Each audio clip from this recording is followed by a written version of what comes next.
مرحبا بالجميع، صباح الخير. أرحب بكم مجددا في منتدى فلسطين السنوي الأول الذي ينظمه المركز العربي للأبحاث ودراسة السياسات بالتعاون مع مؤسسة الدراسات الفلسطينية، في هذه الجلسة الصباحية الأولى التي نستضيف فيها نخبة من الأكاديميين الذين يحدثون في هذه الجلسة التي تحمل عنوان الاستعمار الاستيطاني في فلسطين. اسمحوا لي بعجالة لأنه نحن أوريدي تأخرنا نصف ساعة تقريبا عن البرنامج. الجلسة كانت مقررة تبدأ الساعة 9:30 تقريبا 10:30، الآن نحن متأخرين حوالي نصف ساعة. اسمحوا لي في عجالة فقط أن أرحب أولا بالأخوة المشاركين وأن أقدم نبذة يعني سريعة عنهم قبل أن نطلق أعمال هذه الجلسة. إذن هذه الجلسة عنوان استعمار الاستيطاني حالة فلسطين. لدينا فيها 4 متحدثين، 4 أساتذة. سيكون معنا الدكتور نديم روحانا في الورقة الأولى التي تحمل عنوان الملاك والمستأجرون في الدولة اليهودية، المواطنة الاستعمارية الاستيطانية والوطن وحق الانتماء. في الورقة الثانية سيكون معنا الأستاذ مارك مهند عياش وورقته بعنوان الصهيونية والقومية والاستعمار الاستيطاني الدوافع والعنف. ستكون معنا أيضا الأستاذة كارولين لاند، نحن بانتظار وصولها. عنوان ورقتها الاستعمار الاستيطاني ومحو الآخر، بناء سرديات الهيمنة. والورقة الأخيرة وليست الآخرة للأستاذة وزينة جلاد بعنوان استلحاق الهوية، الضم الإسرائيلي غير الإقليمي والنفسي لسامري الضفة الغربية في الأراضي الفلسطينية المحتلة. إذن دعوني فقط أقدم الأساتذة المتحدثين في عجالة قبل أن أعطيهم الكلام.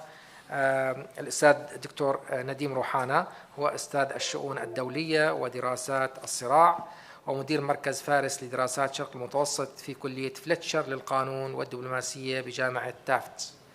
تشمل بحوثه العمل على ديناميات الصراع الاجتماعي الممتد والهوية الجمعية والمواطنة الديمقراطية في الدول المتعددة الأعراق، ومسائل تصفية الاستعمار والعدالة الانتقالية في الأنظمة الاستعمارية الاستيطانية. وتشمل منشوراته Palestine Citizens in an Ethnic Jewish State, Identities in Conflict، المواطنون الفلسطينيون في دولة يهودية عرقية، هويات في صراع، مطبعة جامعة ييل. وكتاب إسرائيل and its Palestinian Citizens, Ethnic Privileges in the Jewish State، إسرائيل ومواطنوها الفلسطينيون، الامتيازات العرقية في الدولة اليهودية، وهو من تحرير مطبعة جامعة كامبريدج في عام 2017. شغل مناصب أكاديمية مختلفة في جامعات فلسطينية وأمريكية بما في ذلك جامعة هارفارد وكلية بوسطن ومعهد ماساتشوستس للتكنولوجيا وجامعة جورج ميسون. كان أحد مؤسسي برنامج تحليل النزاعات الدولية وحلها في مركز ويدير للشؤون الدولية بجامعة هارفارد، حيث شارك في رئاسة ندوة المركز حول تحليل النزاعات الدولية وحلها في الفترة من عام 1992 لعام 2002. وهو المدير المؤسس لمدى الكرمل، المركز العربي للدراسات الاجتماعية التطبيقية في حيفا، وشغل رئاسته من العام 2000 لعام 2017. سأعرف كل متحدث في حينه.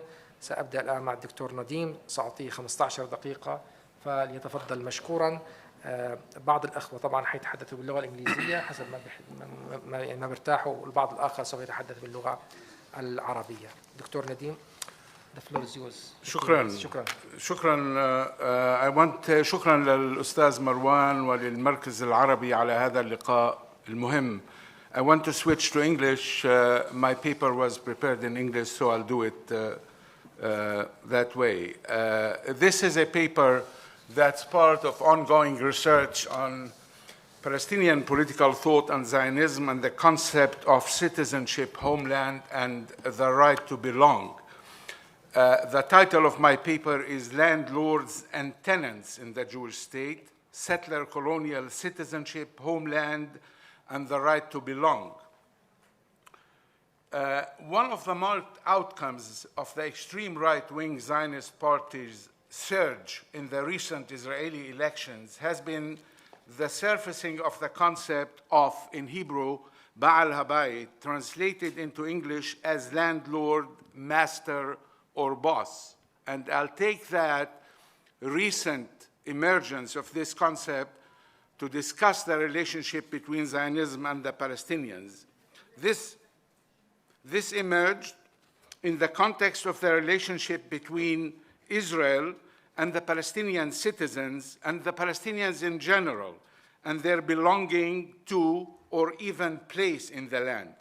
In this paper, I argue that while the Zionist project has always embodied presumed exclusive Jewish ownership of the homeland as the landlords, the open articulation in the emergent political discourse contributes to the conceptual clarity of the nature of the settler colonial project in Palestine in terms of the relationship between Jews and the native Palestinians, in terms of the citizenship in a settler colonial context, and for the question of the fundamental right to belong, and the concept that I want to talk about, the concept of precarious citizenship.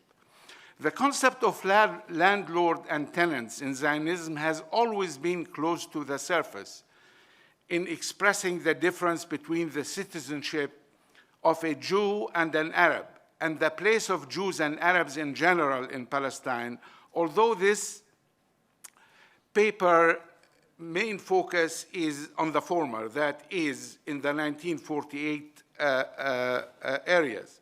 However, the most open expression of landlords, tenants dynamics waited for the emergence of right-wing party to communicate it so clearly in the public discourse. I'm looking there because I prepared PowerPoints, and my understanding is that I'm going to be presenting that through PowerPoints. But if they are not ready, I will manage anyway. The point is that under the surface, it was constitutionally, in terms of constitution, in terms of the hegemonic Zionist discourse, and in terms of the political announcements of state leaders, that the concept of we are the landlords and you are the tenants, referring to the land and referring that we are your landlords, talking to the Palestinians, has been always under the surface. Constitutionally, as you know, the nation-state law made that very clear in 2018, but we didn't have to wait until then. And in terms of political discourse, the concept of Jewish state really embodies that to a large extent. And in terms of the statements of political leaders, that also has been very clear in the statements. Maybe I'll give you an example or two in the discussion from prime ministers down, that this is the state of the Jewish people. You might have equality, but this is ours, and you are here to you are here basically under our control and under our sovereignty.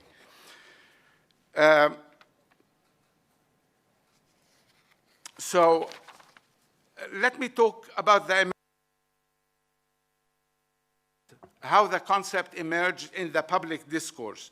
The concept and language of landlord, Ba'al Habayit, has become used to address the question of who has the right to make decisions and wield power in the state of Israel, and who may claim the right to belong to the land, and who is the master here vis-a-vis the other.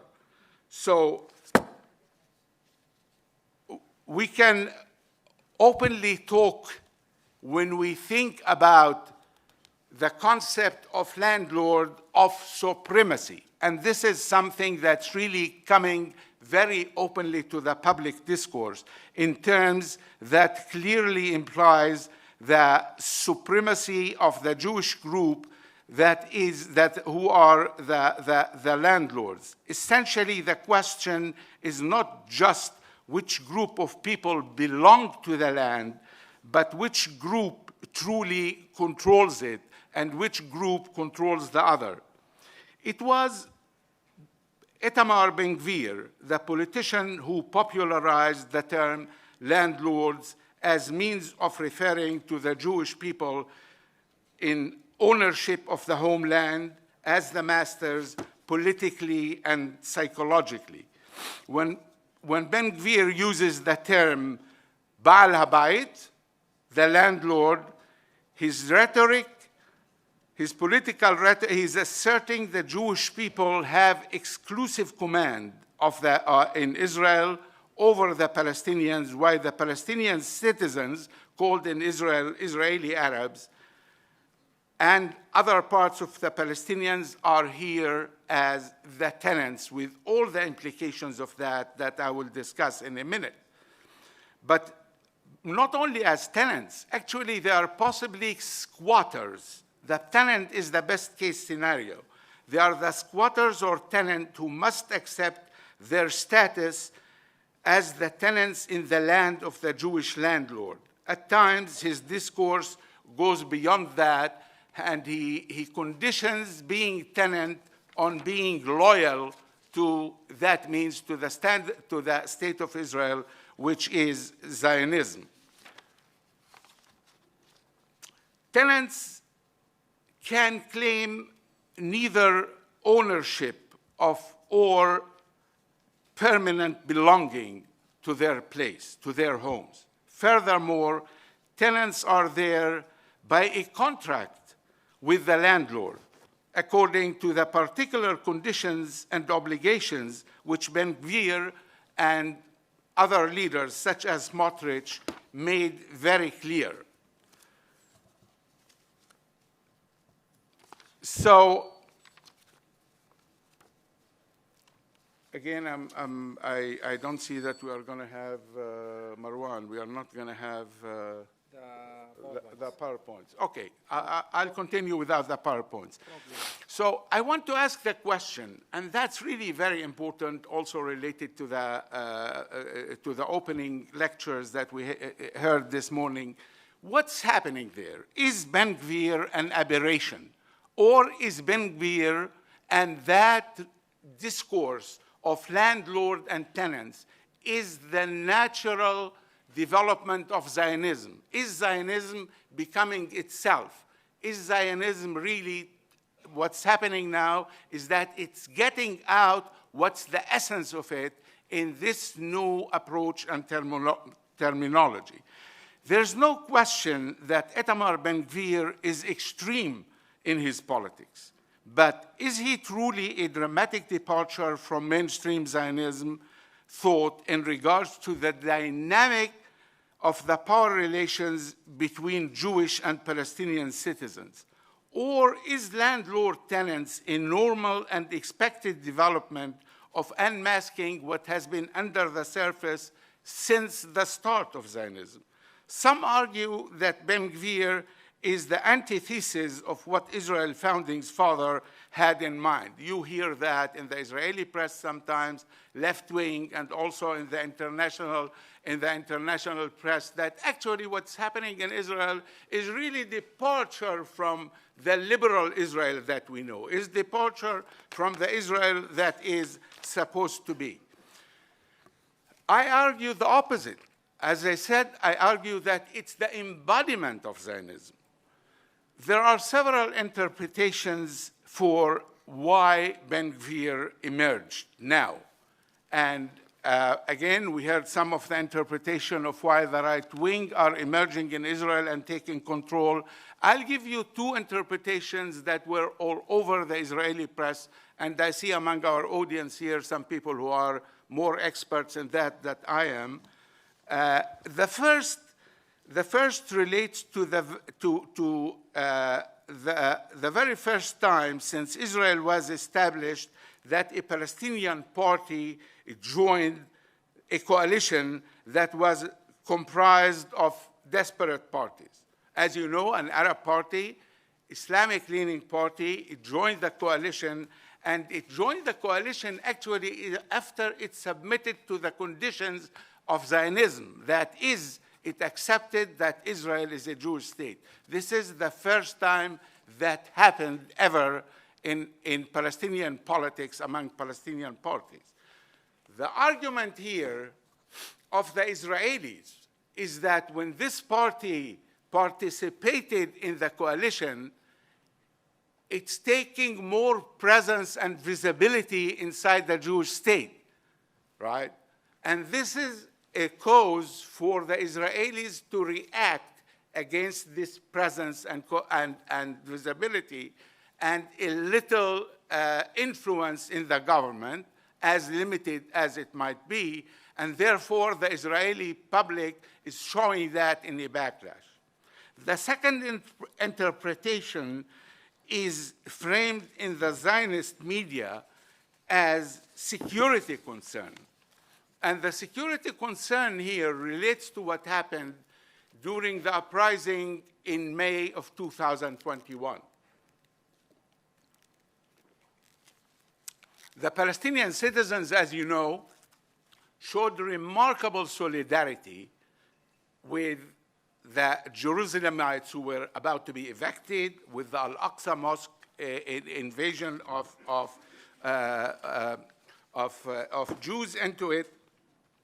And the solidarity was met with Israeli violence by settlers coming to what's known as the mixed cities, and also the border police and Israeli police and so on.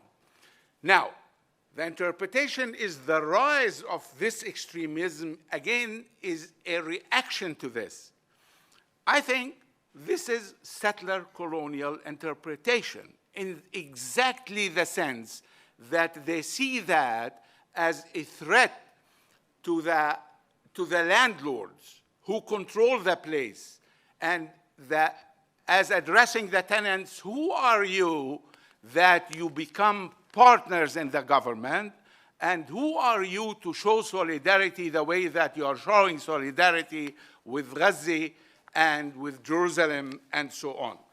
So my interpretation is that it's really reaction to Palestinian agency, that the Israeli reaction in the extreme became took over. Now, I think that what's happening is that in this emergence of the concept of landlords and tenants, it also shows the precariousness of Palestinian citizenship, because Palestinian citizenship in this regard becomes conditioned upon accepting the terms of the landlord.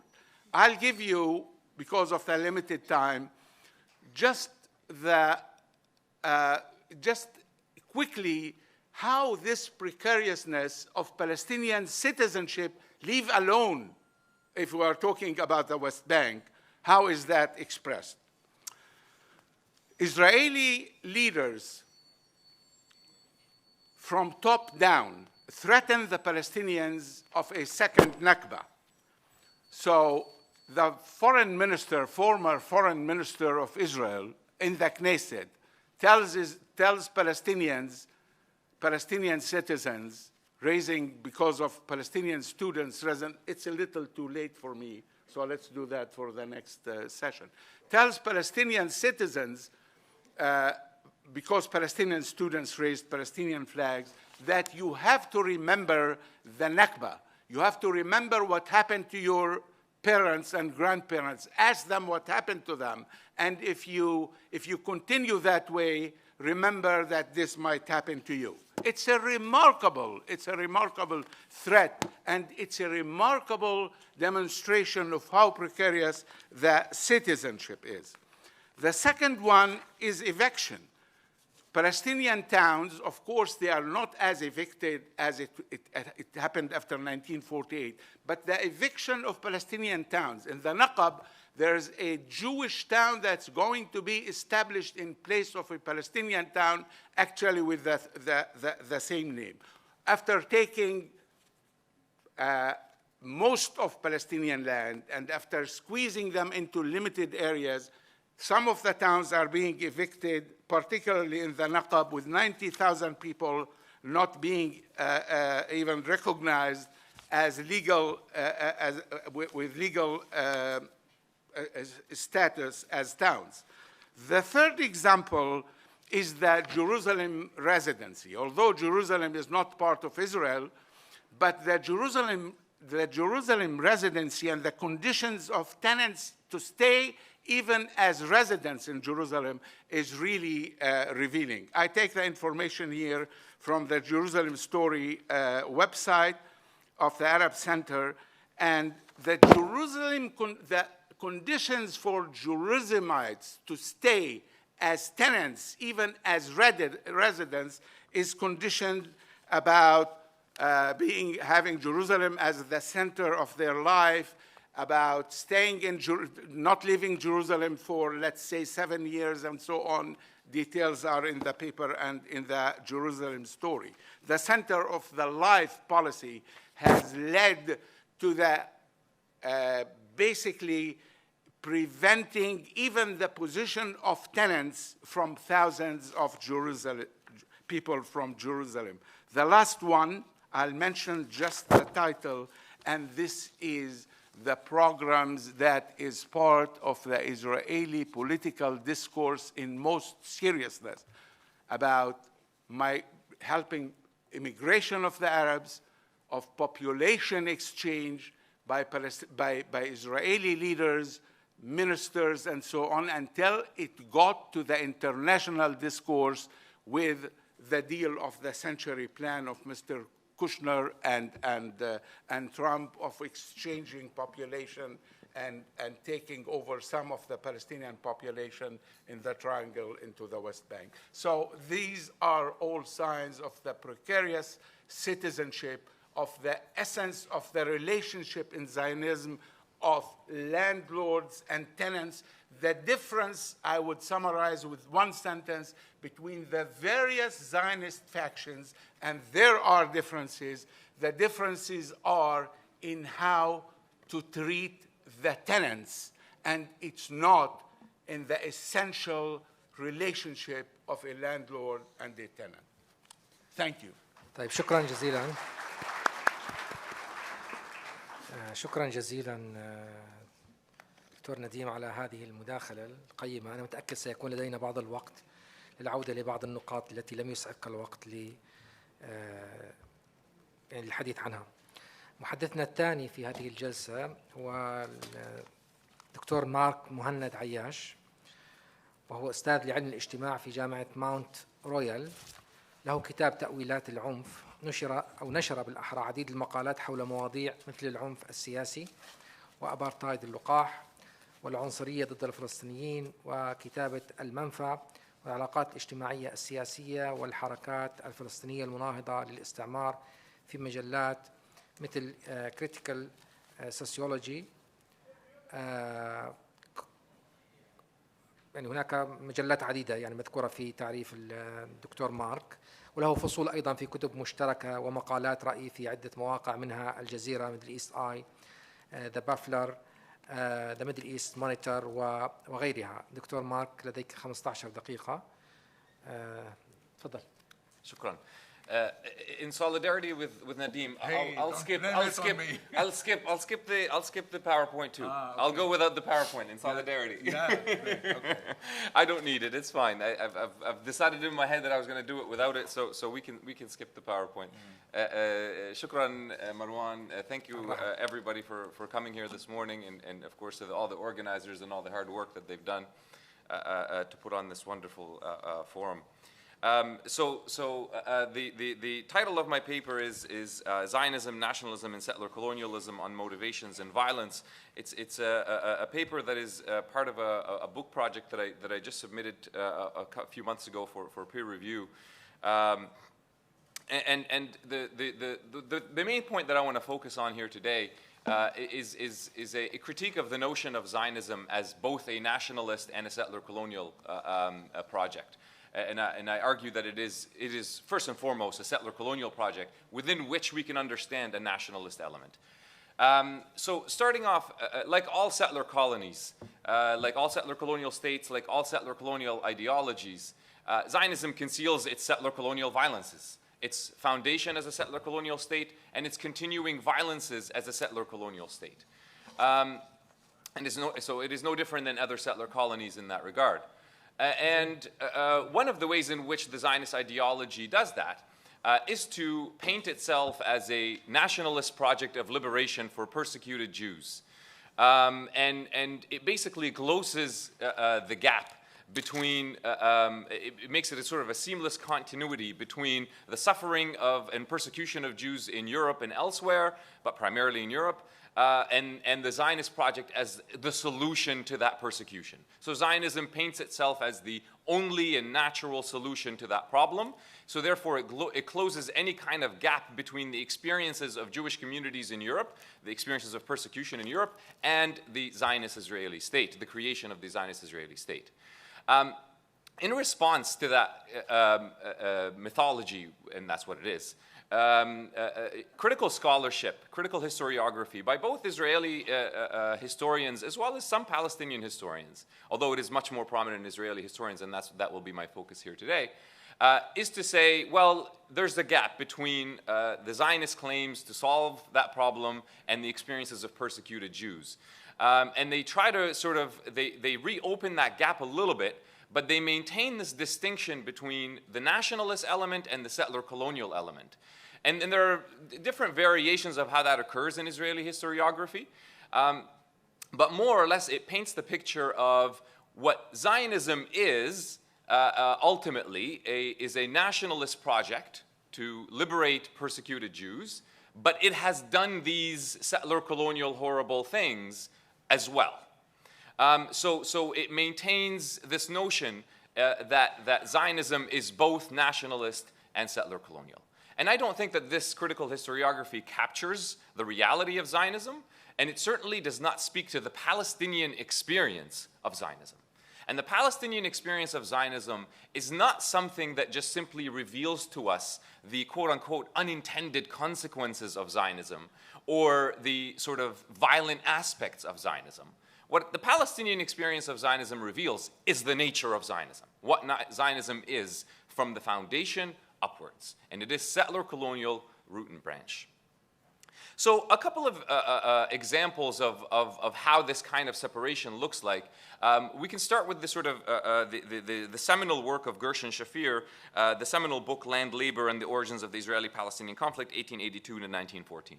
And I understand that Shafir himself has kind of switched his position from that book a little bit closer to the settler colonial paradigm. But my critique is not against him as a scholar, it's against the work itself and what that work tells us about Israeli academia and how it approaches the question of Zionism to this day. Because we do know that Israeli academia still thinks of Zionism primarily as, at best case scenario, both nationalist and settler colonial. So usually where scholars like Shafir in that book, what they start to sort of focus on and in their critique of the settler colonial paradigm, they start to focus on intentions and motivations of Zionist settlers.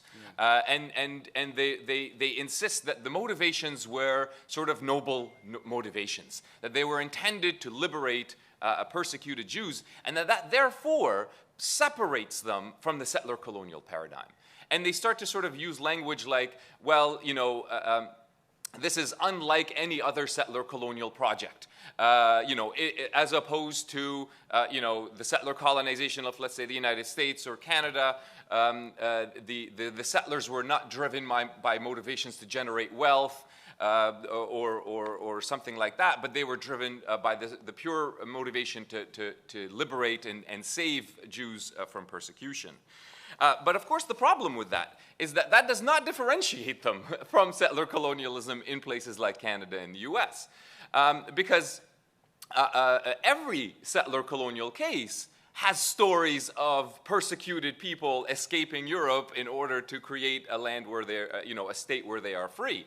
So this is not something that is actually unique to Zionism. You can find these elements in other settler colonial contexts. Of course, I don't downplay the comparative, the necessity to do comparative works. No settler colony looks the same.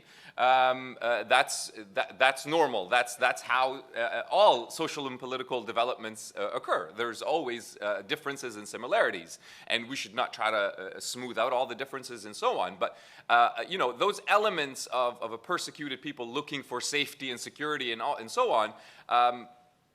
Is present in other settler colonies, as Patrick Wolf puts it. There is no tension between a refugee and a settler.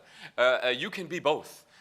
You can have a settlement and a settler project that is populated or sort of driven by refugees.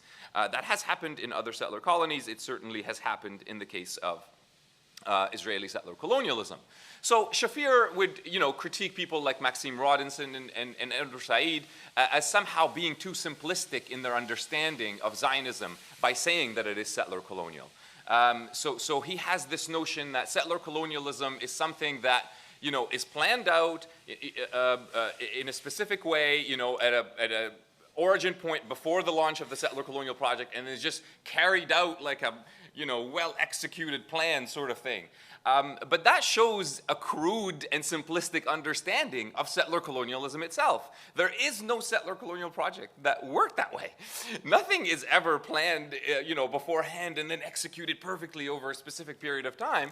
So all of the sort of contingencies and complexities that Shafir and many other historians sort of outline in the Zionist project, and they'll talk about how this socioeconomic class didn't have the same interests as this other socioeconomic class, and that therefore means they had different forms of worldviews and approaches to Palestine and the natives and all of that. That's present in all settler colonies. That's not a differentiation. That's not a point that differentiates Zionism from other aspects. So you see this constant sort of referral to the quote-unquote heroic, or sometimes they'll call it even tragic, dimension of the Zionist project. But once again, all of those elements are present in all settler colonies. And what we have here ultimately in works like Shafir's, but also in some of the work of Ilan Pappé, of course, Ilan Pappé has himself changed his position, but in an article, I think it was from 2008, 2009, I have the reference here, he talks about Zionist settler colonialism as a diluted form of settler colonialism. I don't see how it is diluted. It's not diluted by the fact of European, or the persecution of European Jews. That element, once again, is present in all settler colonies. But there is this separation of, Gil Peterberg sort of uses this language of the separation of who Zionists are versus what Zionists do. And who Zionists are becomes the nationalist element, and what Zionists do is the settler colonial element. The biggest issue in that is that what Zionists do is not just something that is done by a sort of a subject that remains intact in its commitment and practices of these enormous violences of expulsion. So what Zionists do is what I call in the book, a structure of the violence of expulsion. And I prefer the language of expulsion as opposed to elimination because it doesn't actually eliminate indigenous peoples or their sovereignty. It tries, but it doesn't actually succeed in that. So that's why I use the language of expulsion. But that structure of expulsion, that structure of violence is everything. I actually don't look that much at Israeli ideology and discourse. I do a little bit. But to me, their violence itself tells you everything that you need to know about Zionism, about who they are. Who they are is what they do. And what they do is the violence of expulsion. They've done that before 1948. They're doing that today across the political spectrum. as نديم has argued correctly, that this occurs across the political spectrum. This new right-wing politics is nothing new about it. It's simply a sort of the continuation of that violence of expulsion and the structure of the violence of expulsion that defines the Zionist project. So to go back and finish up, because I'm running out of time here, to go back and finish up, let's go back to that gap. So, like I said, Zionism says there's no gap. There's no gap between the Zionist project and the experiences of persecuted Jews. It's just a continuation. It's one story. Critical scholarship comes in and says there is a gap, but it still maintains a separation of the settler colonial versus the nationalist element. So it does actually sort of, while it tries to kind of put a wedge into that gap between the suffering of Jews in Europe and Zionist ideology of the state, it doesn't quite capture the sort of the decolonial potentiality of that gap, because it maintains that separation of who we are and what we do. And I believe that properly decolonial scholarship, what it needs to do is really open up that gap and argue that what Zionism is the violence of expulsion, can only ever be the violence of expulsion. And that should actually allow the experiences of European Jews and their experiences of persecution to actually sort of find its truly decolonial potential, and the sort of the refugee status of these persecuted European Jews, and then later on from other places, can actually sort of get into a real conversation with Palestinians and their aspirations for liberation. But as it stands, we cannot speak, Palestinians cannot speak with Israelis. Because what the violence of expulsion in this, I can't get into the details of this, but what the violence of expulsion actually does is continuously create what I call a subjectivity of lordship, tying into what نديم was also talking about. It is a subjectivity of lordship. Zionism can only produce lords of the land. That's it. They can't produce anything else. And Palestinians cannot speak with lords. You cannot speak with someone who's telling you, I'm your lord and master. There's no speech there. So there's no possibility for interconnection there for decolonial potential. So de-Zionization is the necessary step for an actual dialogue to take place, for an actual sort of discovery of our shared potentiality for decolonization. And I'll end it there. Thank you very much. شكرا. شكرا جزيلا مارك على هذه المداخلة القيمة، وأنا متأكد هناك أسئلة كثيرة سوف تأتي بعد هذا بعد هذه خلال جلسة الQ&A. كارولين لاند جاهزة للعرض؟ I'm here. Okay, great. Okay, great. Thank you. So let me first introduce you, Caroline. I'm going to do this in Arabic because this is what in front of me. كارولاين لاند طالبة دكتوراه في كلية الدين واللاهوت ودراسات السلام في كلية ترنتي في دبلن. تشمل اهتماماتها البحثية العنف البنيوي وحقوق الإنسان والتنمية ودور المجتمع المدني والعلاقة بين المانح والمتلقي. شغلت سابقا مناصب في برنامج الأمم المتحدة الإنمائي في فلسطين ووحدة المجتمع المدني في الوكالة السويدية للتعاون الإنمائي الدولي والوكالة السويدية للشباب والمجتمع. Caroline, you have 15 minutes. The floor is yours. Thank you. I think I would like to use a PowerPoint actually, since I'm doing this remotely.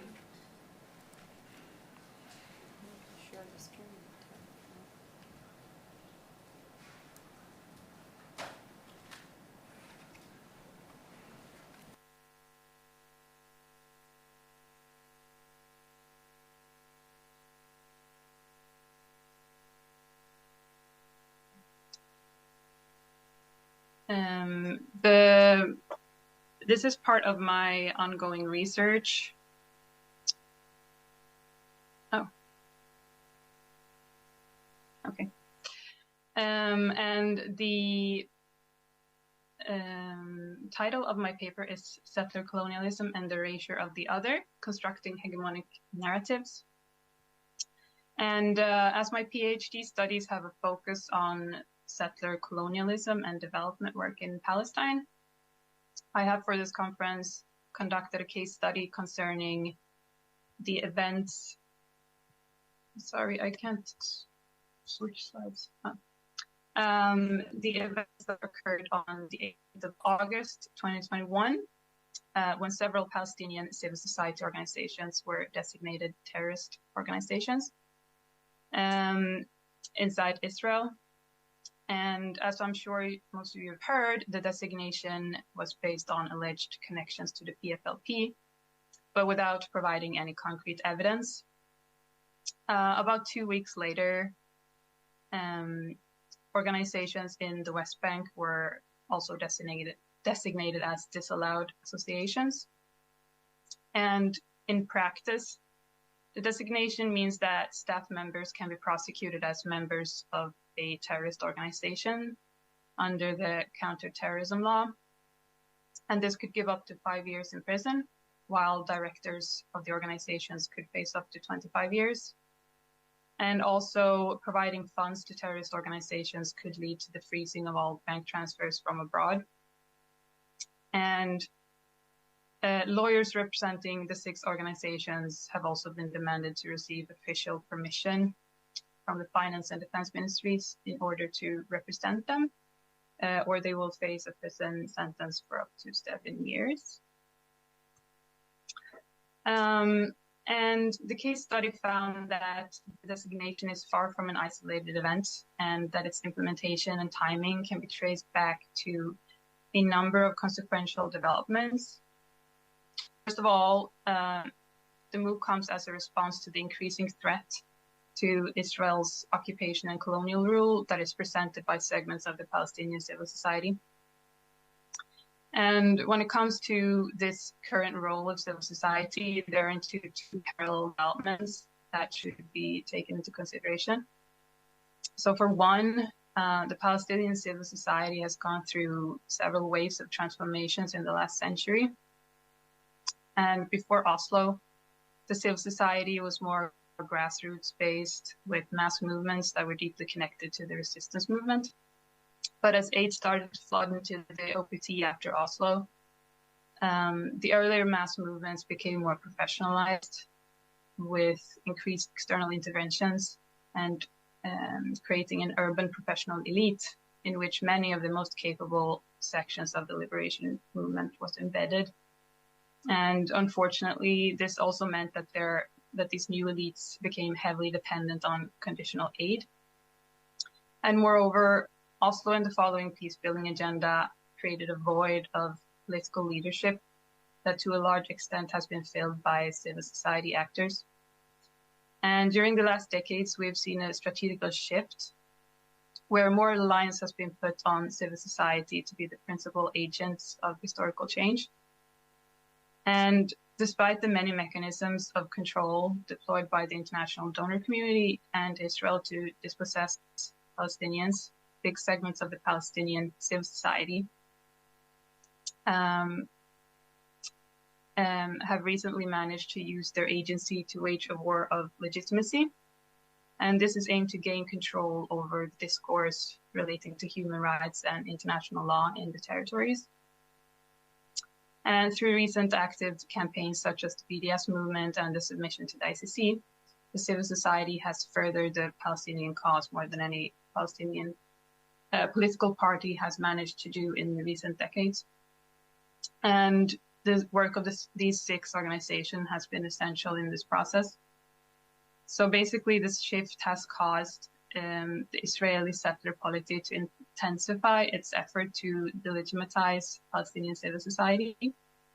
And the creation of a more professionalized and aid-dependent civil society has weakened the role of civil society, which has presented Israel with an opportunity to be utilized as an additional measure of control. The heavy reliance on international donors and grants means that the Israeli settler state can indirectly oppress and silence the Palestinian civil society through regulating the involvement of donors.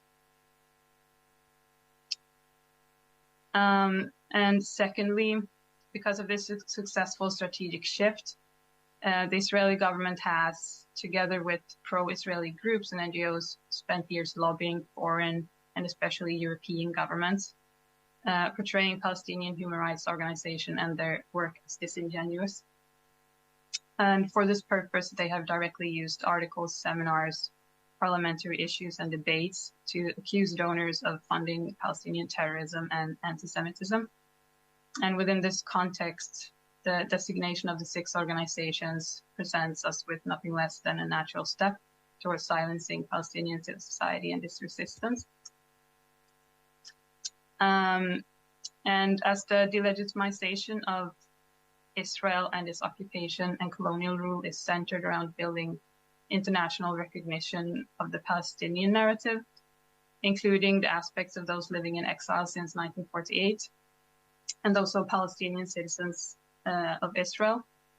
The pushback from the Israeli government, as well as other enabling actors, is focused on erasing that narrative and replacing it with a secular narrative. And I use the organizing principle of settler colonial project in this research as the logic of elimination, which means that settler colonialism is characterized by an ongoing effort to dispossess native peoples of their land in order to replace their presence with a society dominated by settlers. And in this case, the very presence of the native constitutes a threat to the settler polity. And that present embodies a historical narrative that the settler colonial project must displace and erase in order to survive and succeed. So the 2 main strategies used for creating these types of narratives are transfer by conceptual displacement and narrative transfer. While the narrative transfer is a strategy used to represent the native people as backwards and primitive, the conceptual transfer is used to transform the native people into a population group that ceases to be considered native to the land, and they are instead perceived as exogenous others who have entered the space of the settlers. So this means that the Zionist narratives used especially during the first decades of the colonization has with time evolved from describing Palestine as an empty desert and its population as backwards, unproductive, and uncivilized Arabs to a national narrative which includes presenting the Palestinians as racist and inclined towards terrorism. And this at first became very apparent after the founding of the PLO, when the Israeli propaganda machine tried to connect the organization and its leaders with terrorism and hatred, rather than a forgotten but just cause, but has since then developed both in terms of narrative and strategies. And essentially, the specific strategies used in the construction and dissemination of the settler narrative can be broken down to a number of explicit methods. And firstly, this settler narrative is constructed using the logic of exceptionalism, which creates powerful ideological concepts that present the settlers as a chosen people movement. Of course, in stark contrast to the native population, which is presented as backwards and primitive. And in doing so, it also applies to narrative and conceptual transfer. As described, the prevalent narrative used to erase and silence the Palestinian civil society has, since the first stages of the settler project, developed into a narrative imaginary of the terrorist, where the terrorist can be effectively seen as an outsider or an exogenous other. And the label terrorism is simple but political by nature, and it effectively draws the attention to the perceived violence of the other, while at the same time legitimizing any state action that is taken against them. And by doing so, it is also effectively hiding the settler state's role in provoking political action and resistance in the first place. And this means that the native becomes the terrorist, even in the works of human rights. And therefore, the conceptual narrative transfer that labels Palestinian civil society organizations as terrorists also means that their elimination and erasure by the settler polity becomes justified and logical. And secondly, the narrative transfer is further reinforced by the logic of expansion, which in this case means that fostering fear in the settler population becomes a key component in the development of the settler narrative. Fostering fear will also legitimize the expansion of the settler frontier and the use of oppressive strategies to keep the native population outside the settler space. And third and lastly, this narrative transfer is consequently possible due to the use of the logic of denial, meaning that settlers use several forms of denial to normalize and legitimize the settler colonial project. In this case, that is first and foremost relevant to interpretative type of denial, where something intentionally or unintentionally is given a different or new meaning. In other words, the work of Palestinian civil society in general and the 6 organizations in particular has intentionally been given a different meaning in accordance to the logic of denial.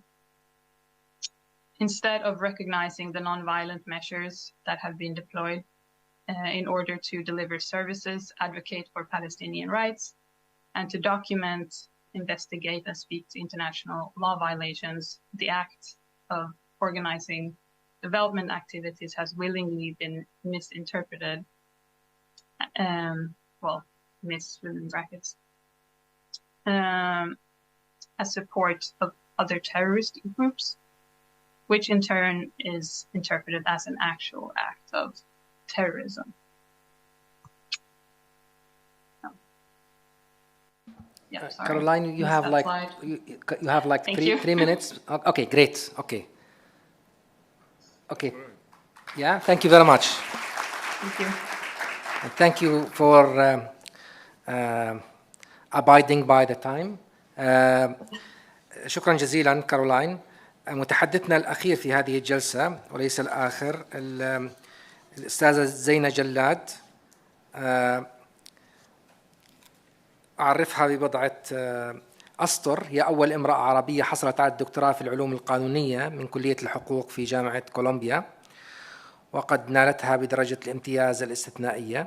هي مستشارة قانونية وباحثة ومعلمة، تركز اهتمامها على القانون من جوانب متعددة ومتقاطعة، وتعكس أعمالها في مجملها خبرة واسعة في مجالات القانون الدولي وحقوق الإنسان والعدالة الاجتماعية وحكم القانون والعدالة الجندرية.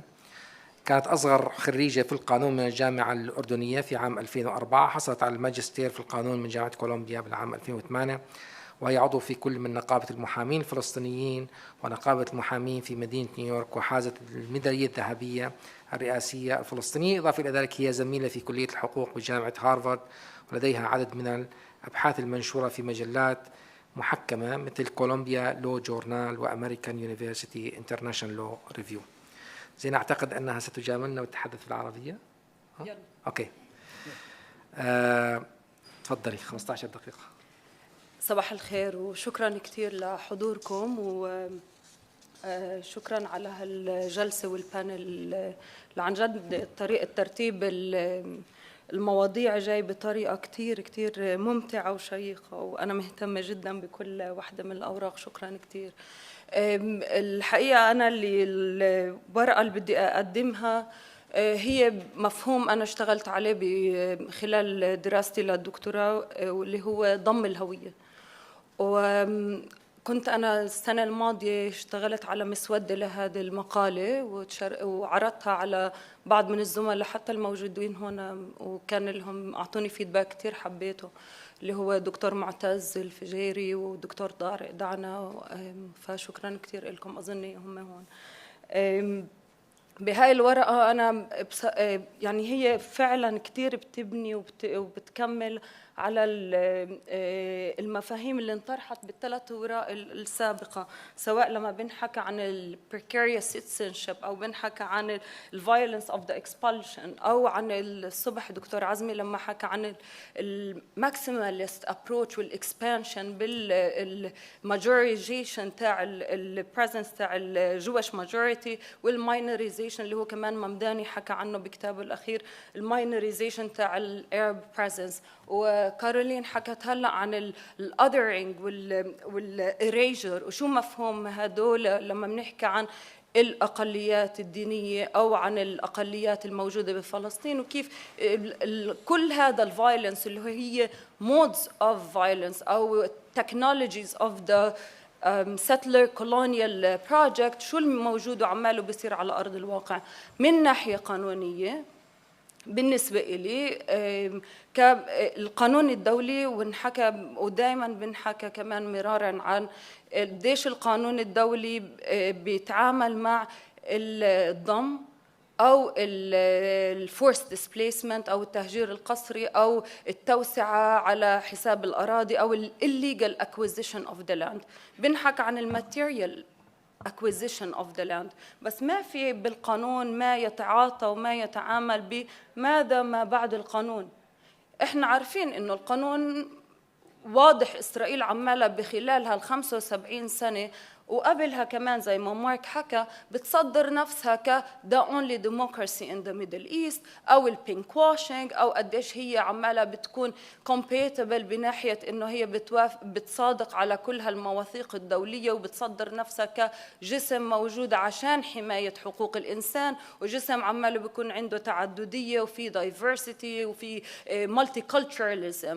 بس هذا الجسم مش في يعني ممارسات بتروح ما بعد القانون. الانكسيشن اوف ذا لاند شفنا انه هو دي فاكتو انكسيشن الموجود حاليا، هو جزء من السيتلر كولونيال بروجكت، بس ما عمالنا بنشوف ما بعد ذلك. فهو هاي الورقه هي بالايدنتيتي انكسيشن او ضم الهويه، عمالي بحاول اطلع هي دعوه اكثر للتفكير بطريقه فيها ابتكاريه بالقانون اذا بدنا، اللي نطلع على الدول سايكيك territorial annexation. في عنا the legal, but there is something that goes beyond the legal immaterial acquisition of the land, which has to deal with the socio-political annexation. فبهاي الورقة أنا اطلعت على أقلية دينية، وهاي قصة أنا حبيتها كثير، يمكن أنتوا تحبوها يمكن لا، مش عارفة، هلأ بنشوف. حالة اللي هي حالة الطائفة السامرية في فلسطين.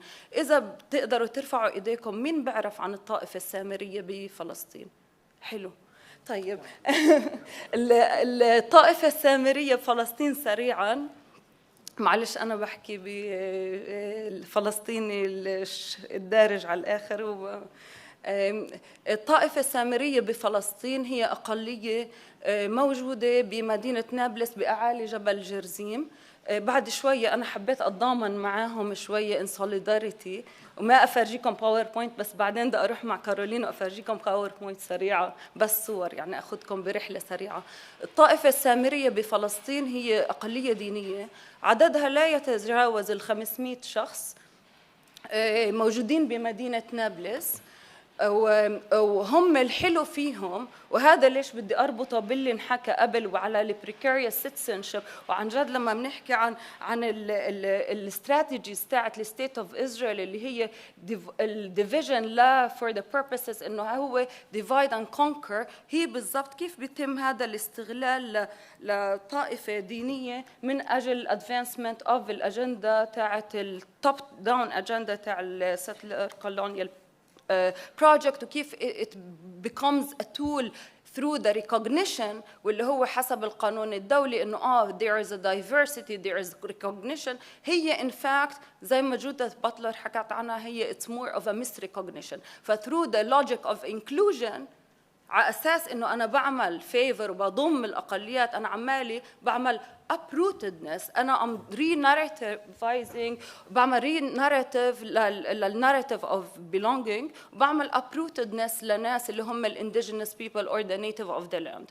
فنرجع للطائفة السامرية أصدقائنا، هم عبارة عن أقل من 500 واحد موجودين بمدينة نابلس. شق ثاني من هاي الطائفة موجود في مدينة حلون. هاي الطائفة تعتبر نفسها the true Israelites أو the keepers of the truth. هم اللي قعدوا بمصر وعانوا من الانسليفمنت وطلعوا من مصر وتاهوا بالصحراء ووصلوا لنابلس. بالنسبة لهم هم الوحيدين اللي بقيوا على أرض فلسطين، وهم بيعتبروا إنه كل مين غير عنهم هو مش هم كانوا في مملكتين، يهوذا والسامرة، وكانوا بحروب بين بعض، وهم بيعتبروا اليهود الموجودين حاليا الإسرائيلية هم مش اليهود اللي الأصليين.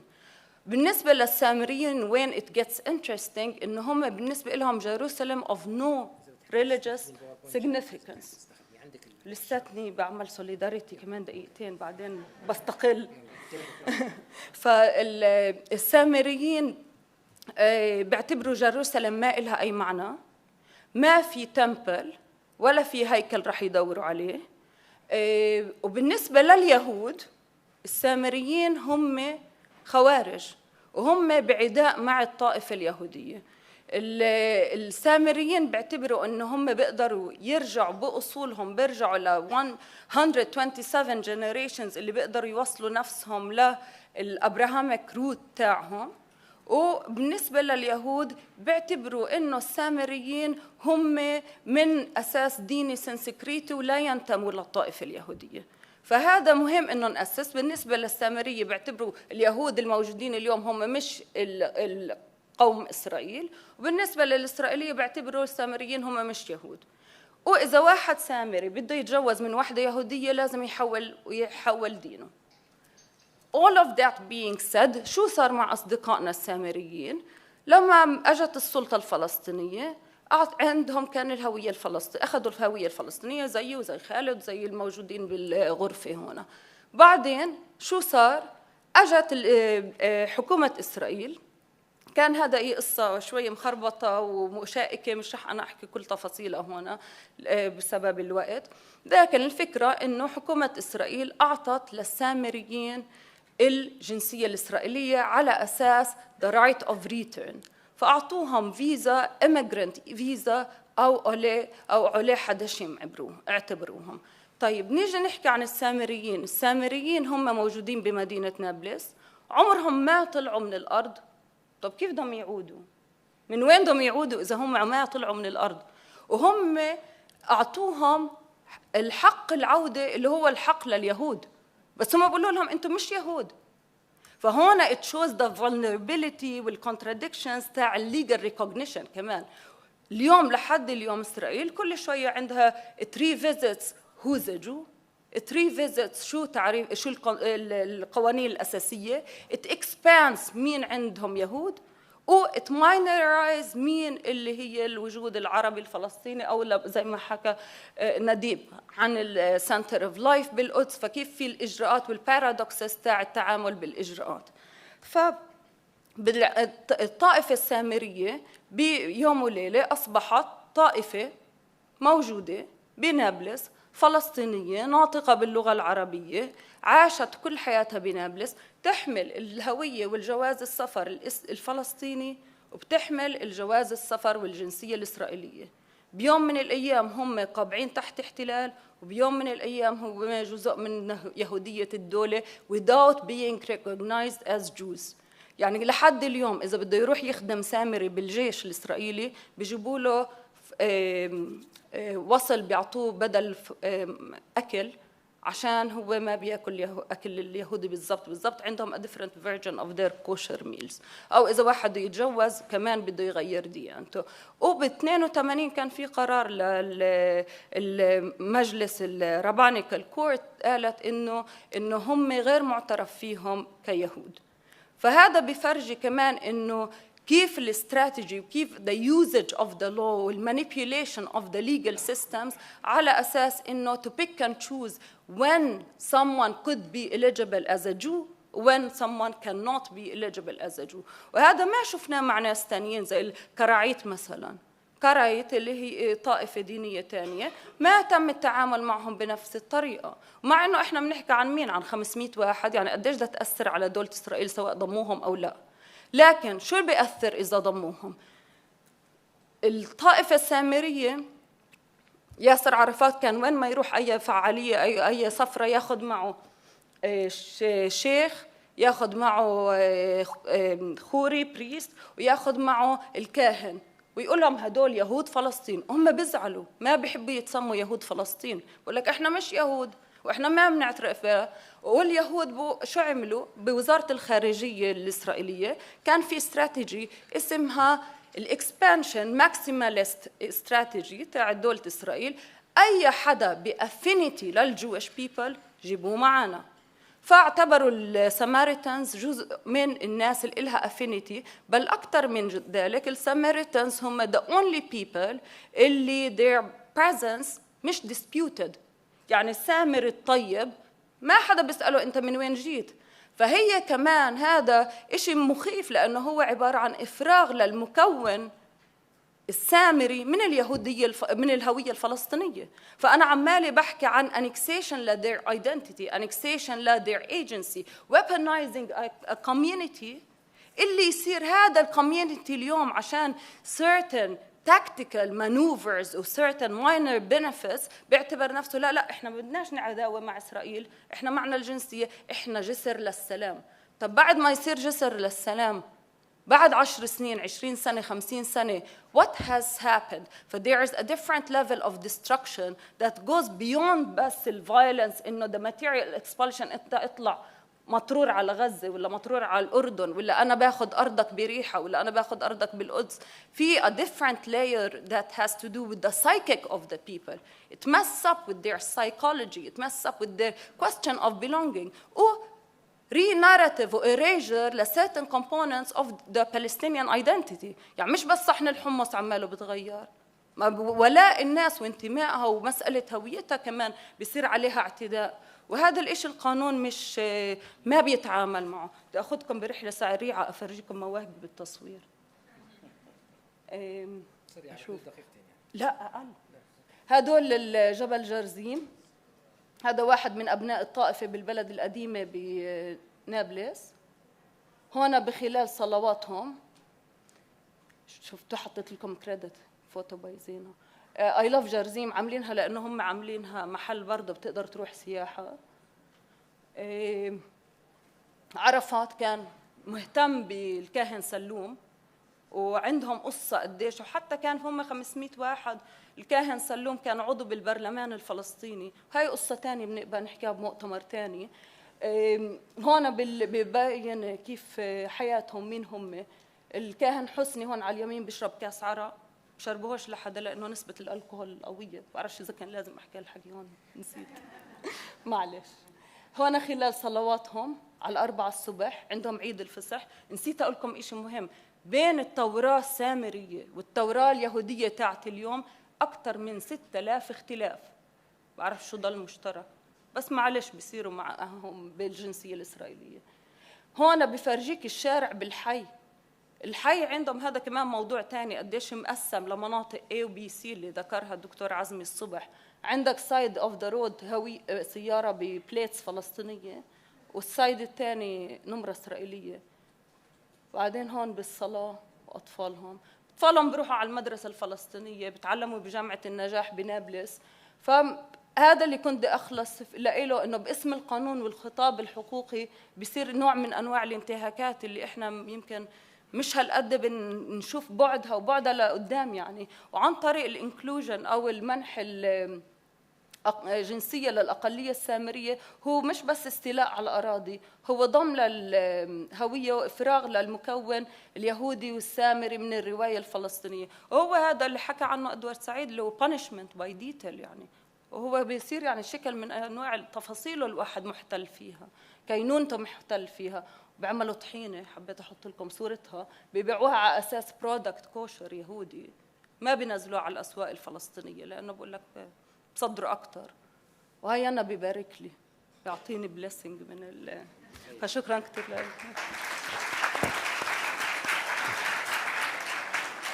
طيب شكرا جزيلا زينة على هذه المداخلة القيمة أيضا. لأنه بدأنا متأخرين نحن، فعنا حوالي 20-22 دقيقة حأفتح فيهم المجال للنقاش والأسئلة، ونرجع بعدين للأساتذة المتحدثين للحصول على دكتور الياس. تفضل مايك عندك دكتور الياس. إذا سمحتوا كمان في ناس بعرفهم بس في ناس كمان يعذروني ما بعرفهم، لذلك يفضل إنه يعرف باسمه.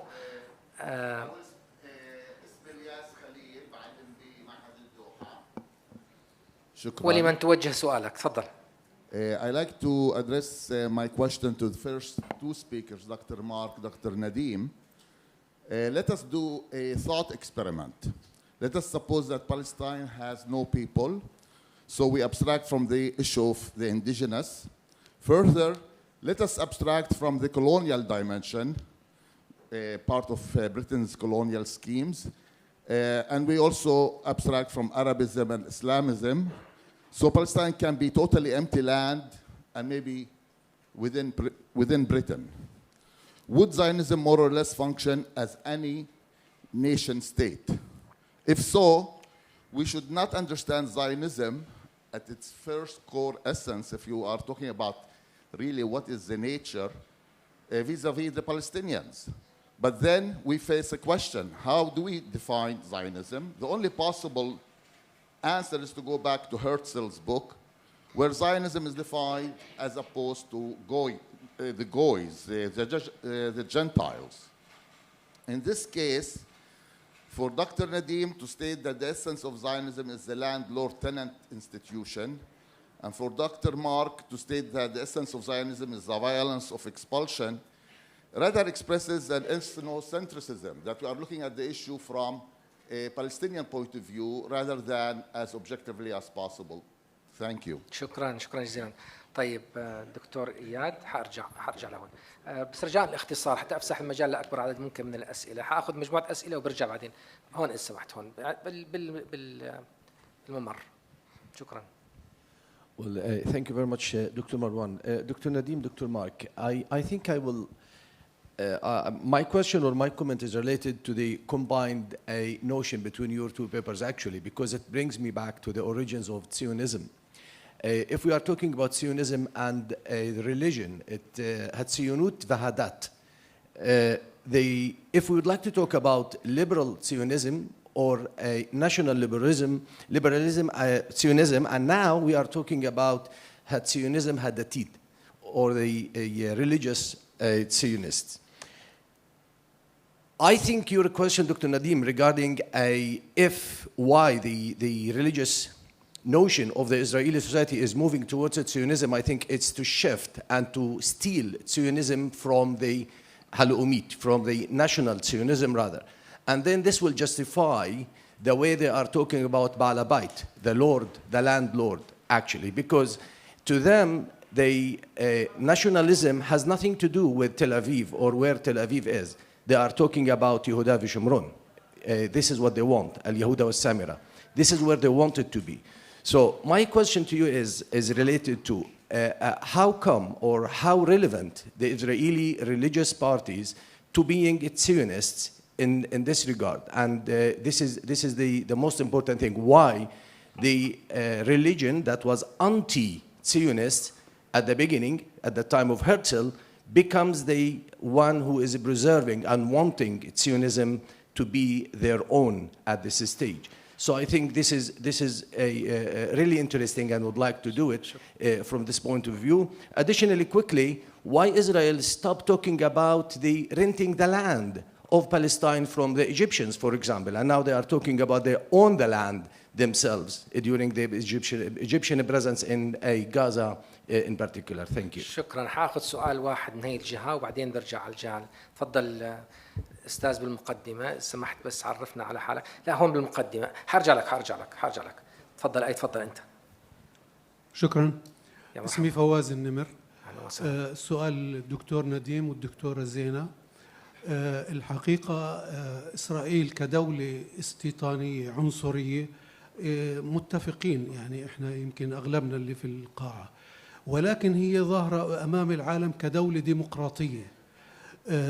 ما يعني شو تأثير مشاركة حزب عربي في الحكومة الائتلاف السابقة اليمينية المتطرفة على هذا الوضع، وأيهما كان بيرجح هذه المشاركة، وهل كان لها آثار سلبية أم إيجابية على النظرة إنها دولة ديمقراطية أو دولة استيطانية عنصرية؟ بخصوص الدكتورة زينة، أنا يعني من عام 1948 وما قبلها كنت أسمع دائما عن الطائفة السامرية وأقرأ عنها، اللي استغربته من الرقم اللي طرح، معقول بعدهم عددهم 500 نفر؟ شكرا. اوكي طيب، شكرا استاذ فواز. معلش خليني اعطي الميكروفون بالاخير، حارجع لهون. مرحبا، أنا ساري زعيتر. أنا عشت طفولتي في نابلس جنب السمرة بالضبط، وكنا نلعب مع أولادهم، وبعرف إنهم هم كانوا يقولوا إنه هم اليهود الأصليين، وكان عندهم نسخة التوراة اللي شفناها بالصور بيعتبروا إنه هاي هي النسخة الأصلية. فأنا بعتقد دكتورة زينة شوية بالغت بالفروقات بينهم.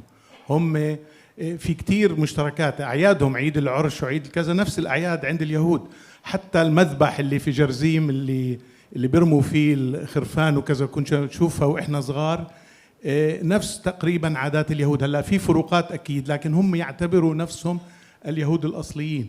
وحتى لو اليهود بالطرف الثاني اعتبروهم خوارج، لكن أنا بعتقد أنه داخليا هم يعترفوا أنه في بينهم كتير مشتركات، ولذلك أعطوهم الجنسية الإسرائيلية. شكرا. وهاي طبعا أي حدا موجود من نابلس عاش فيها زي ناصر العلول قاعد قدام بيعرف هذا الحكي. شكرا. طيب نجاوب على الأسئلة وبنرجع ناخذ أسئلة ثانية. أوكي تفضلوا، خلينا نجاوب على الأسئلة وبرجع باخذ جولة ثانية من الأسئلة. دقيقتين، لا مو 3 دقائق، دقيقتين. أوكي طيب شكرا.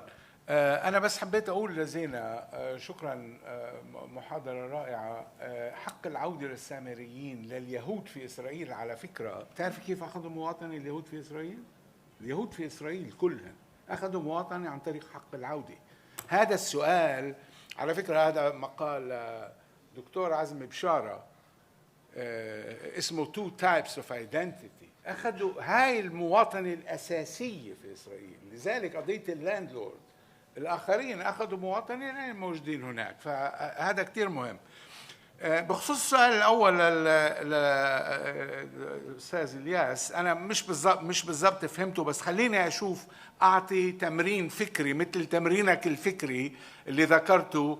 لو اليهود كانوا بدهم يعملوا الدولة تاعتهم في يوغندا، وهذا بيرتبط مع السؤال الثاني اللي ذكر حول الريليجيوس ناشوناليزم. لو اليهود عملوا الدولة مثل ما بتعرف، هذا كان برنامج مش هيك في المؤتمر السادس، المؤتمر السادس الصهيوني قرروا لا انه الدولة تقام في فلسطين. لو الدولة اقيمت في يوغندا، كان اللي صار في يوغندا انه صار في مقاومة للاستعمار الاستيطاني مثل ما في كل محل في العالم. اليهود في حينهم ما كانوا يستطيعوا ان يقولوا انه احنا إلنا حق توراتي او حق تاريخي هون. فكانت المقاومة بتكون زي في جنوب افريقيا، في زيمبابوي والى اخره. الان الشيء للسؤال الثاني، انه الريليجيوس زاينيزم اسرائيل بحاجه له من اجل ان توطد سؤال الشرعيه، لانه لما تضعضع سؤال الشرعيه في اسرائيل مع الاستيطان في الاراضي المحتله 67، شو ضل انها تستدعي انه تدعي الشرعيه. لذلك صارت العودة، أو هذا أحد أسباب العودة إلى الدين. هون القوميين الدينيين صار إلهم محل مهم جدا في الفكر السياسي الصهيوني والإسرائيلي. فلذلك هذا أحد الأسباب اللي اليوم المجتمع بحاجة إليها. إسرائيل كلها تعود إلى الدين، مش بس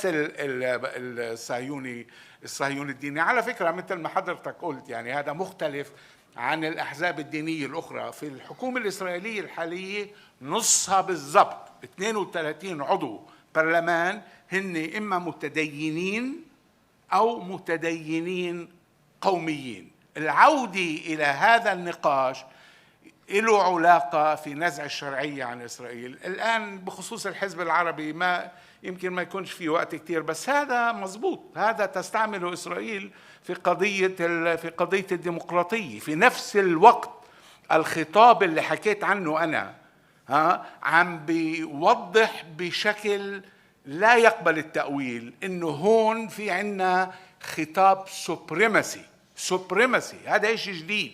كمان في الخطاب العالمي حول إسرائيل، إنه إحنا في عنا نوع من الفوقية. هذا كان إحنا الفلسطينيين عارفينه وفاهمينه ونتحدث عنه، ولكن لما طلع فوق السطح صار صار العالم كله بده يتعامل مع هذا الموضوع. الاشتراك في الحكومة للأسف يتناقض مع ذلك.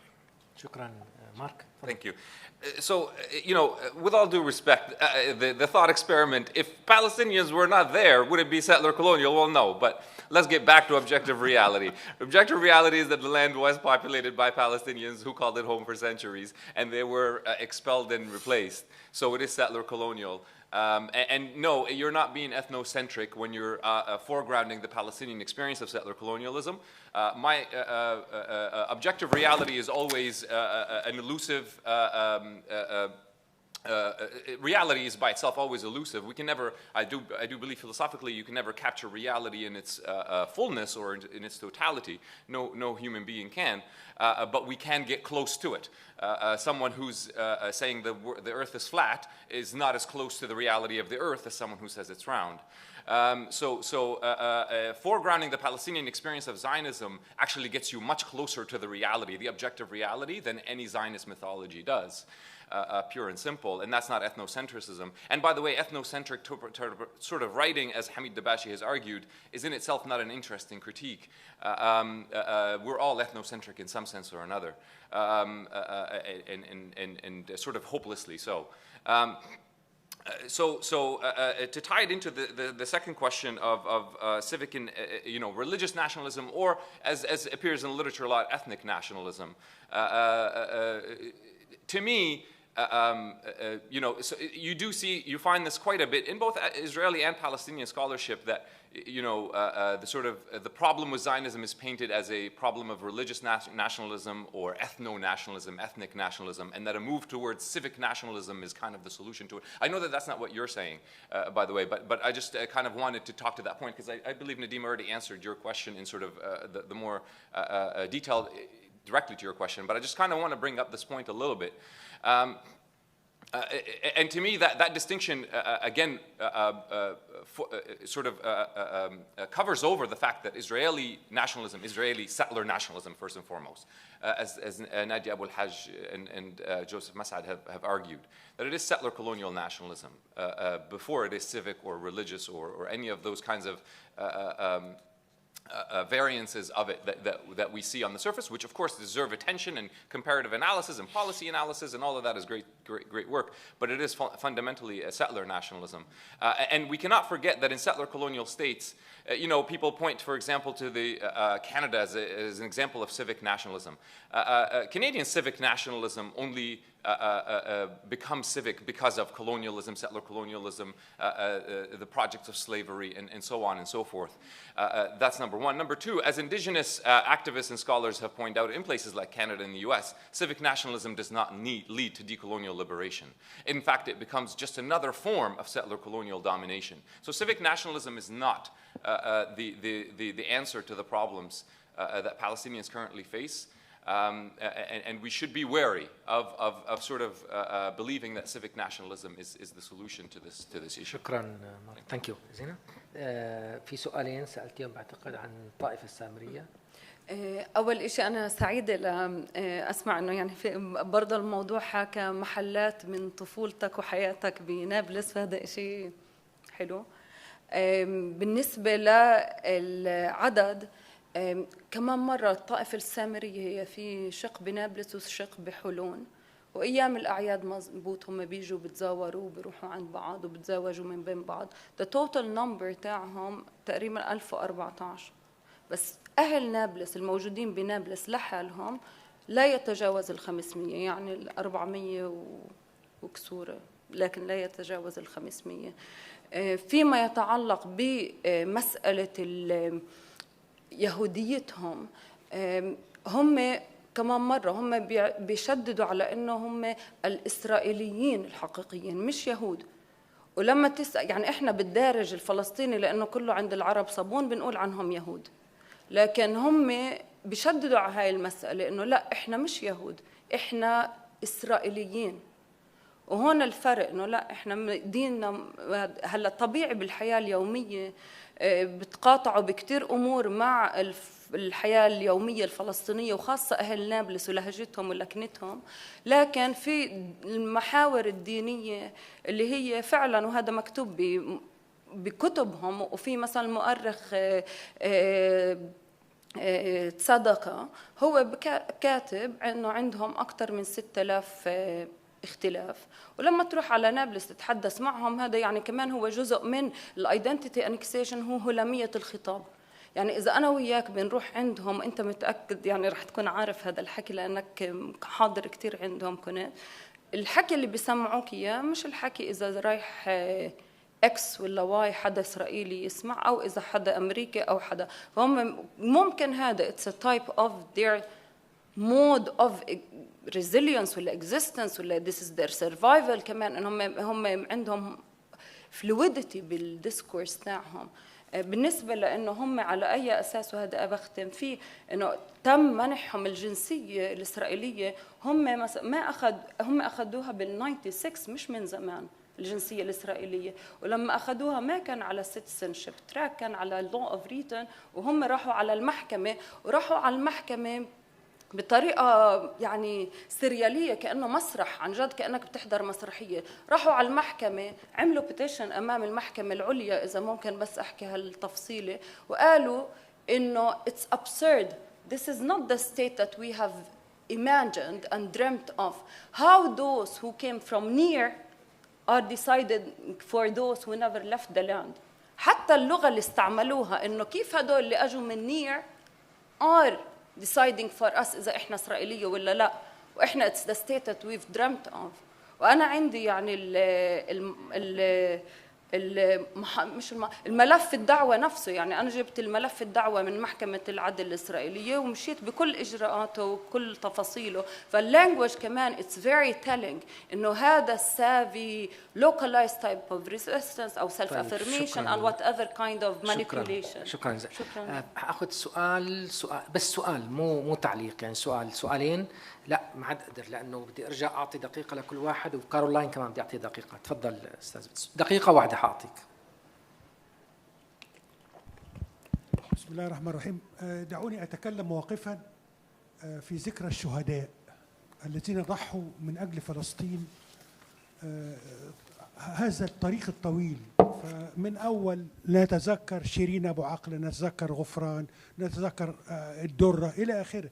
دكتور مروان، في هنا في الدوحة كثيرون جاءوا من أجل قضية فلسطين وتغنوا بها. الدكتور المسيري في موسوعته التي لم يذكرها أحد، نزار قباني غنى الفاجومي إلى آخره. أنا ما أريد أن نركز عليه، قضية مهمة جدا. القضية الأولى ليست فلسطين هي المقصودة، فلسطين بؤرة الصراع، ولكن المقصود إسرائيل الكبرى من النيل إلى الفرات وهم يسيرون في هذا النهج. سينا دخل فيها، هم يمشون في هذا النهج برتابة وحياخدوا مية النيل، وإحنا ضحينا كمصريين 100,000 شهيد. أنا شلت السلاح وأنا عندي 14 سنة من أجل فلسطين سنة 56. نحن يجب أن ننظر إلى فلسطين ليست كأنها قضية فلسطين، ولأنها قضية إسرائيل الكبرى وقضية الوطن العربي كبرى، وأكتفي بذلك. شكرا جزيلا. تفضل أستاذ. لا خلاص ناصفي، ما عندي وقت، ما بدك سامحني. تفضل بحدود دقيقة إذا سمحت، بس عرفنا بحالك بعد إذنك. دكتور أمين أبو بكر، جامعة النجاح وقريب من الطائف السامرية. وسؤالي للأخت زينة، لماذا ننتظر القطار الذي مر ولا ننتظر القطار الذي هو في المحطة؟ الطائف هذه مهددة من ناحية العدد، ويجب أن نفكر كيف حمايتها من ناحية العدد اللي تفضلت فيه. هذا شيء أساسي. القضية الثانية، هم كانوا في الياسمينة وخرجوا من الياسمينة، وأعطيك من ناحية التأصيل كانوا عثمانيين ثم فلسطينيين أيام الانتداب ثم أردنيين، وأخذوا الجنسية الأردنية وأخذوا كمان جواز سفر وكانوا أعضاء في البرلمان الأردني، ثم أخذوا الهوية البرتقالية اللي هي هوية المنطقة المدارة ومنطقة السامرة أو الضفة الغربية، ثم عندما جاءت السلطة منحتهم المقعد مرة أخرى ومنحتهم الجنسية. وهناك تنافس على من يأخذ هذه الطائفة التي تعتبر أصغر طائفة في العالم، وشكرا. شكرا جزيلا. طيب أنا معلش بعتذر من جميع الأخوة اللي ما استطعت أعطيهم الوقت للسؤال، بس أنا شاعر بالذنب اتجاهك والله، معلش بدي أعطيك سؤال. طيب ممكن المايك إن سمحتوا للأخ اللي لأنه أنت من أول جلسة عم ترفع إيدك، هون إذا سمحت بأول مقعد هون على الزاوية، إذا سمحت تفضل.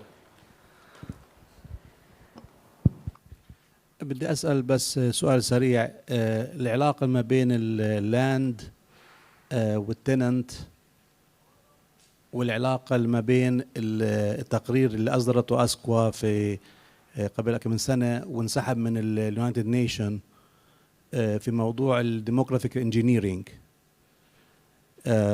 الموضوع بفكر انه ممكن لما يصير في هناك زي كومباراتيف اناليسيز ما بين اللاند اند تننت والديموغرافيك انجينيرينج، بفكر انه هذا بيعزز البحث اكثر، خاصه انه التقرير 37 صفحه كله كان، بس كان تقرير بعتبر من اهم التقارير اللي انكتبت من قبل الامم المتحده بالنسبه لفلسطين وبالنسبه للتعامل مع الواقع اللي بيتم الهندره زي ما بيحكونا في مصر او في الهندسه الديموغرافيه او السكانيه، بتاخذها من 48 لغزه لألف باء جيم بعد اوسلو للقدس الى اخره الى اخره.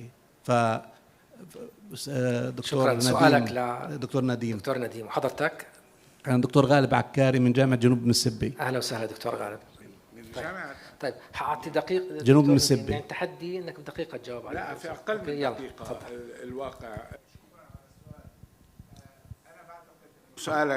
سؤالك مهم جدا، واللي حاولت أنا أعمله في قضية لاند لورد أند تننت إنه أقول بالضبط اللي أنت عم تحكي عنه، قضية democratic engineering and so on.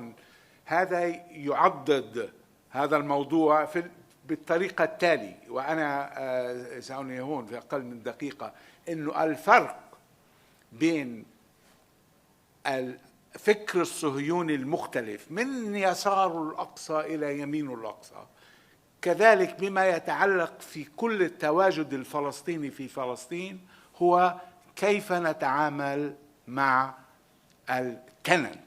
نحن أصحاب الحق، أصحاب الأرض، الأسياد، كيف نتعامل معهم. أنا بفكر أنه هذا مهم، ومهم أيضا الحديث عنه بشكل موسع. شكرا جزيلا. Caroline, we have 1 minute left. If you have something to add. Are you still with us? Caroline? طيب يبدو أنه ما عادت معنا. طيب أنا بدي أنهي بالإجابة اللي تفضل فيها الدكتور نديم. بدي أشكر المتحدثين جميعا، دكتور نديم، دكتور مارك، دكتورة زينة، وأيضا الدكتورة كارولاين، وشكرا لجميع الأخوة اللي تفضلوا بالحضور معنا في هذه الجلسة. أمامنا استراحة لمدة تقريبا ربع ساعة قبل أن تبدأ الجلسة الثانية، وأعتقد أن في بعض الجلسات بدأت توا ربما، فشكرا جزيلا لكم. شكرا، إلى اللقاء.